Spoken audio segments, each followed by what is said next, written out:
Hello friends, success with Santosh channel में एक बार आपका फिर से स्वागत है। मैं संतोष कुमार श्रीवास्तव जीन पियाजे के संज्ञानात्मक विकास के सिद्धांत के क्लास के साथ आपके समक्ष उपस्थित हूँ। कल मैंने आपको जीन पियाजे की पहली क्लास के बारे में कुछ शब्दों के बारे में बताया था। आज उन्होंने जो अवस्थाओं के बारे में बताया है उसके बारे में हम आपको बताएंगे।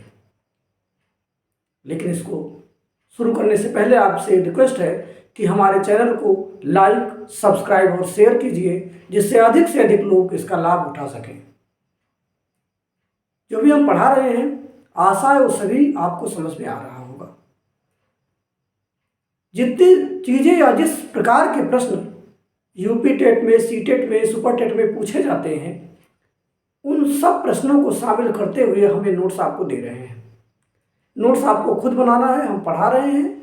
जो चीज़ बोर्ड में आपको लिखी हुई समझ में नहीं आती है वो आप हमारी आवाज़ से लिख सकते हैं, समझ सकते हैं। मेरा उद्देश्य है आपको इतना कॉन्सेप्ट बता देना कि किसी भी प्रकार का, चाहे आधे पैराग्राफ का प्रश्न ही क्यों ना आए, आप सारे प्रश्नों को हल कर सकें। आइए शुरू करते हैं आज की क्लास, जीन पियाजे के संज्ञानात्मक विकास की अवस्थाएं। यूपी टेट में अवस्थाओं से ही प्रश्न पूछ लिए जाते हैं कि पहली अवस्था कौन सी है, दूसरी अवस्था कौन सी है, तीसरी अवस्था कौन सी है। एक बार तो तीसरी अवस्था पूछी जा चुकी है कि निम्न में से कौन सा विकल्प जीन पियाजे की तीसरी अवस्था के संदर्भ में बताता है। तो आइए शुरू करते हैं।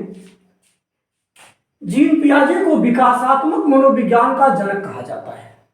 जीन पियाजे को विकासात्मक मनोविज्ञान का जनक माना जाता है। इसके पहले की क्लास हमने आपको कल बता दी है। आज हम बताएंगे जीन पियाजे का संज्ञानात्मक विकास की अवस्था। इन्होंने कुल 4 अवस्थाएं बताई हैं। बालक के संज्ञान की या संज्ञानात्मक विकास की कुल 4 अवस्थाएं इन्होंने बताई हैं। पहली अवस्था को कहते हैं संवेदी गामक अवस्था या संवेदी गत्यात्मक अवस्था। दूसरी अवस्था कहलाएगी पूर्व संक्रियात्मक अवस्था। तीसरी अवस्था कहलाएगी मूर्त संक्रियात्मक अवस्था और चौथी अवस्था को कहते हैं अमूर्त संक्रियात्मक अवस्था या औपचारिक संक्रियात्मक अवस्था। इनकी आयु देख लीजिए। संवेदी गामक अवस्था या संवेदी गत्यात्मक अवस्था की आयु है 0 से 2 वर्ष।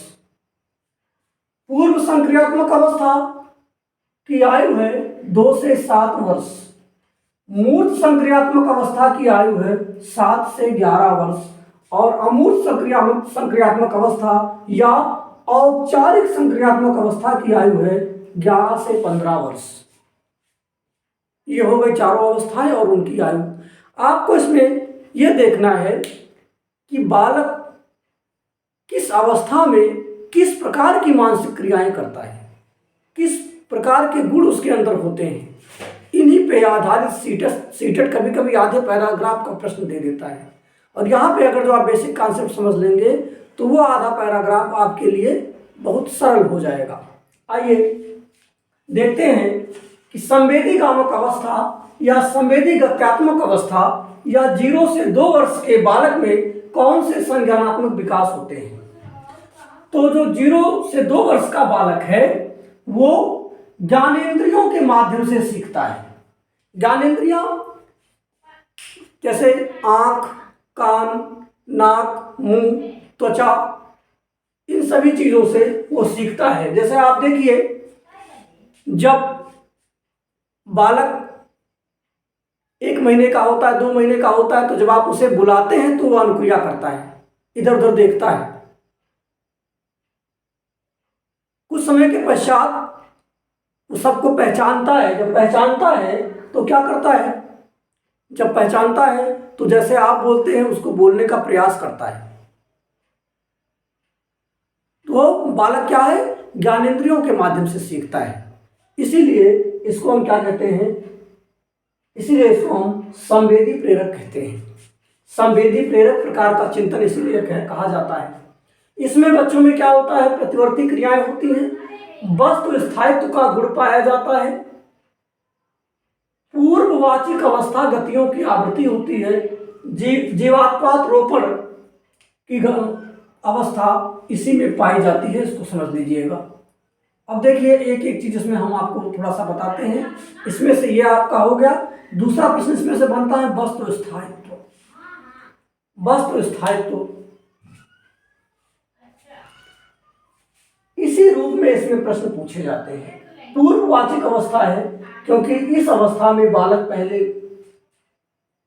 बोलने का प्रयास करते हैं, पूरी तरह से फ्रिक्वेंट नहीं हो पाते। गतियों की आवृत्ति, हाथ पैर हिलाना, चलने की कोशिश करना, बार बार गिरना, फिर उठ के खड़े हो जाना, फिर चलना, इस तरह की क्रियाएं 0 से 2 वर्ष का बालक करता है। वस्तु स्थायित्व की बात हम ये करें कि अगर जो कोई वस्तु वो एक बार देख लेता है तो उसका इमेज उसके माइंड में बन जाता है। अगली बार उस वस्तु को देखकर वो उसे पहचान जाएगा। अगर जो कभी सुना भी होता है उस चीज के बारे में तो उसको पहचान जाता है। ये 1 वर्ष से 2 वर्ष की आयु में प्रायः ऐसा होता है। अब देखिए, जब हम पूर्व संक्रियात्मक अवस्था में पहुंचते हैं 2 से 7 वर्ष की अवस्था में, तो इसे हम 2 भागों में बांट कर पढ़ते हैं। एक 2 से 4 वर्ष की अवस्था, एक 4 से 7 वर्ष की अवस्था। 2 से 4 वर्ष की अवस्था को पूर्व संकल्पनात्मक काल कहते हैं और 4 से 7 वर्ष अंतः प्रज्ञ चिंतन काल कहलाता है। अब इसमें कौन कौन से गुण होते हैं, खाली गुण के बारे में देखेंगे। इसको केवल यही आप जो हमने सहस्रावस्था का गुण पढ़ाया है उसमें हमने इसको भी बताया है कि 2 से 4 वर्ष के बालक में कौन से गुण होते हैं, 4 से 7 वर्ष के बालक में कौन से गुण होते हैं। आप वहां से उसको पढ़ सकते हैं। हम चूंकि संपूर्ण प्रश्न पूछा जाता है, अलग अलग करके नहीं पूछा जाता है, तो हम इसमें जितनी क्रियाएं होती हैं पूर्व संक्रियात्मक अवस्था में हम इसको बताएंगे आपको। यहाँ से प्रश्न सबसे ज़्यादा बनते हैं, पूर्व संक्रियात्मक अवस्था से प्रश्न सबसे अधिक बनते हैं। तो आइए इसमें देखते हैं। इसमें बच्चों को क्रमबद्धता का ज्ञान नहीं होता है। किसी वस्तु को वो क्रम से नहीं लगा सकते हैं, छोटे से बड़े में या बड़े से छोटे में नहीं लगा पाते हैं। बच्चे किसी चीज को देखते हैं, समझते हैं, लेकिन क्रिया नहीं कर पाते। बच्चे किसी चीज को देखते हैं, समझते हैं, क्रिया नहीं कर पाते। मान लो आपने कहा कि बेटा साइकिल कहाँ है, तो साइकिल उसने देखा है, समझा है, वो आपको तुरंत बता देगा। लेकिन जब तक आप उसे साइकिल चलाना सिखाओगे नहीं तो अपने से वो साइकिल नहीं चलाएगा, क्योंकि वो क्रिया नहीं कर पाएगा। वो उसको देख लेगा, समझ लेगा, लेकिन क्रिया नहीं करेगा। इसीलिए इसको हम क्रियात्मक स्थिति से पूर्व विचार की अवस्था भी कहते हैं। क्रियात्मक स्थिति से पूर्व विचार की अवस्था कहते हैं। ये एक चिंतन है, ये एक प्रकार का चिंतन है जो क्रियात्मक स्थिति से पूर्व के विचार का चिंतन है। ये पूर्व संक्रियात्मक अवस्था। इसमें विचारों की अनुत्क्रमणीयता होती है। इसमें अनुत्क्रमणीयता का मतलब इसमें अपलटावी का गुण नहीं पाया जाएगा। अपलटावी का मतलब जैसे उसे सामान्य गणित का जोड़ घटाना गुणा भाग तो पता रहेगा, लेकिन उसको उलट कर आप कर पूछे तो वो उसको नहीं बता पाएगा। 2 गुणे 2 बराबर 4 बता देगा, 4 बटे 2 बराबर 2 बता देगा, लेकिन इन दोनों के बीच में रिलेशन आप कह दो तो वो नहीं बता पाएगा, क्योंकि उसमें अपलटावे का गुण नहीं है। उसको पलट कर नहीं कर सकता, पलट कर वो क्रिया नहीं कर सकता। वो उस चीज़ को रट लेगा, समझ लेगा, लेकिन उस चीज़ को वो बता नहीं पाएगा। तो अपलटावी, याद है, पलटावी का गुण इसके बाद पाया जाएगा। इसमें अपलटावी का गुण होता है। इसमें इसी रूप में प्रश्न पूछा गया है। ये सूचकता पाई जाती है। विभेदीकरण,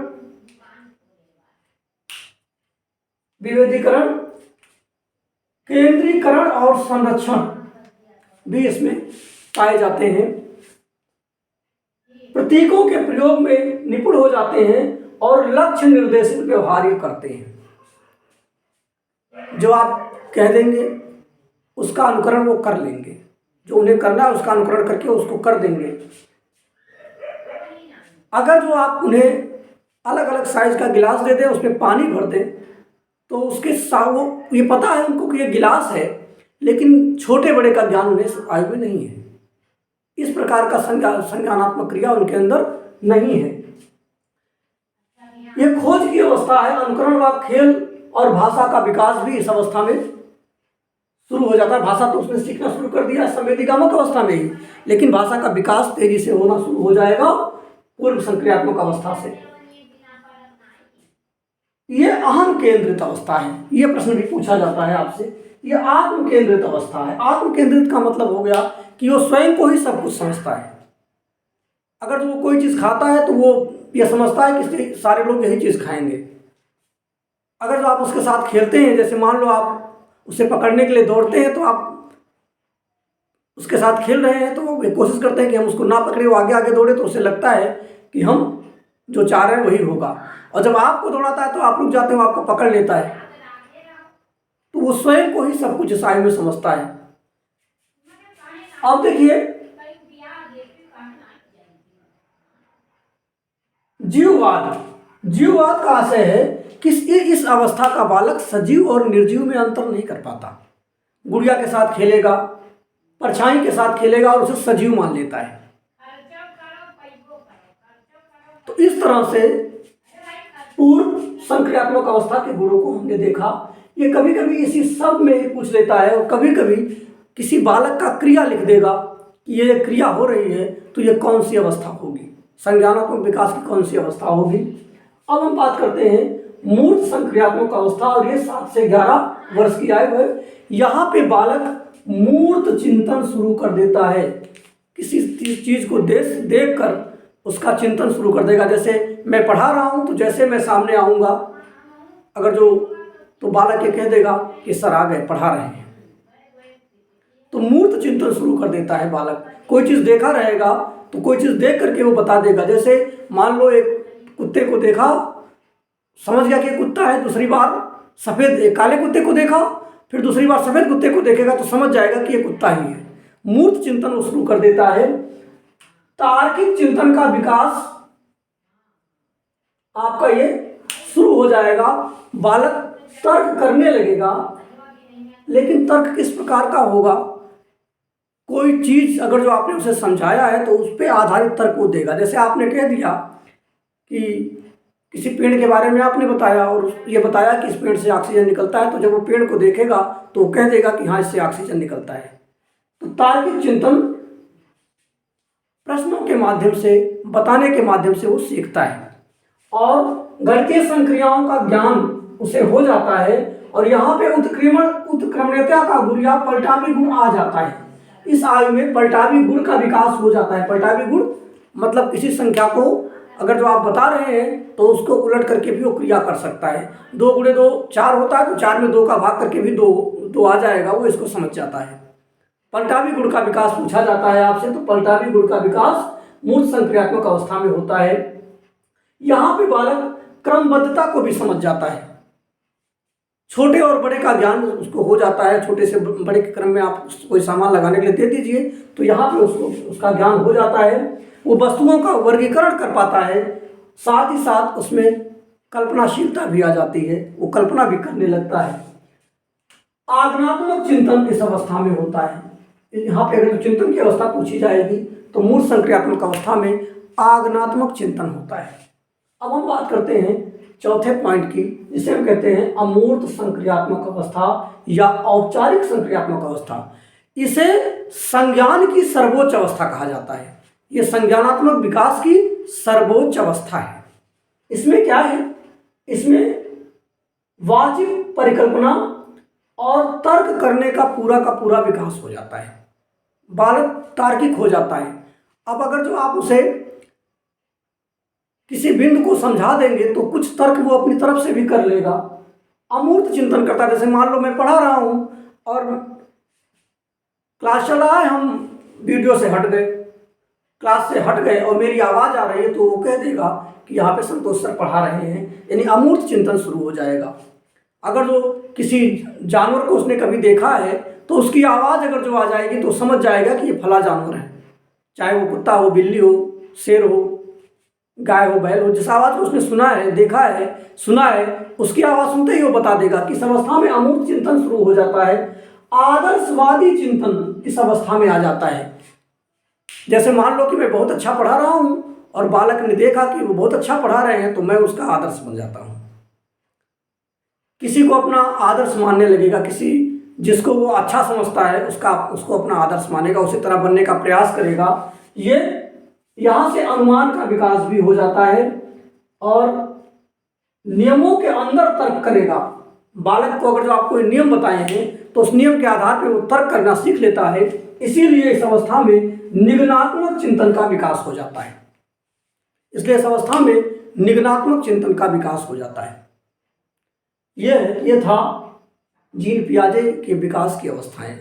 जीन पियाजे की सबसे बड़ी आलोचना अगर जो पूछी जाए तो उन्होंने कहा है कि ये जो पॉइंट हैं, ये जो बिंदु उन्होंने बताए हैं, ये बिंदु हमेशा ऐसे ही रहेंगे, ये अपरिवर्तनशील रहेंगे। जो जिस आयु में जो चीज़ होनी चाहिए उस आयु में वो चीज़ होगी।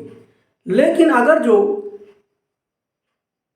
बच्चे को अच्छा वातावरण मिल जाए तो ये सारी क्रियाएं या ये सारे गुण बच्चों में पहले भी आ जाते हैं। आपने देखा होगा बहुत सारे कुशाग्र बुद्ध के बालक हैं जो 0 से 2 वर्ष की अवस्था में ही बहुत सारी चीज़ों को कंठस्थ कर लेते हैं। यानी पूर्व संक्रियात्मक अवस्था 0 से 2 वर्ष में आ जाती है और मूल संक्रियात्मक अवस्था 2 से 7 वर्ष में आ जाती है और अमूल संक्रियात्मक अवस्था 9 से 10 वर्ष के अंदर उनके अंदर आ जाती है। ऐसे बहुत सारे बालक हैं। क्यों? क्योंकि उन्हें अच्छा वातावरण मिल जाए। अच्छा वातावरण मिलता है तो वो उस चीज़ को पहले ही सीख लेते हैं जो उन्हें बाद में सीखना चाहिए। यही इनकी सबसे बड़ी आलोचना है। अगर जो आलोचना कभी पूछा जाए तो उसको याद रखिएगा, इसलिए मैंने इसको भी बता दिया। अगर जो आपने इसको समझ लिया है तो चाहे बेसिक कॉन्सेप्ट के कैसे भी सवाल आए, आधे पेज के आए या सीधे सवाल आएंगे, तो भी आप प्रश्न को हल कर सकते हैं, मुझे पूरी आशा है। यदि आपको कोई पॉइंट समझ में नहीं आ रहा है तो आप उसे कमेंट में बता दीजिएगा, हम उस पॉइंट को अगली क्लास में फिर आपको समझा देंगे। बस आप हमारे चैनल को लाइक, सब्सक्राइब और शेयर कीजिए, जिससे अधिक से अधिक लोग इसका लाभ उठा सकें। जितना ही आप इसका प्रचार प्रसार करेंगे उतना ही अच्छा क्लास ये होगा। आज की क्लास में बस इतना ही। हमारे चैनल को लाइक, सब्सक्राइब और शेयर कीजिए। धन्यवाद।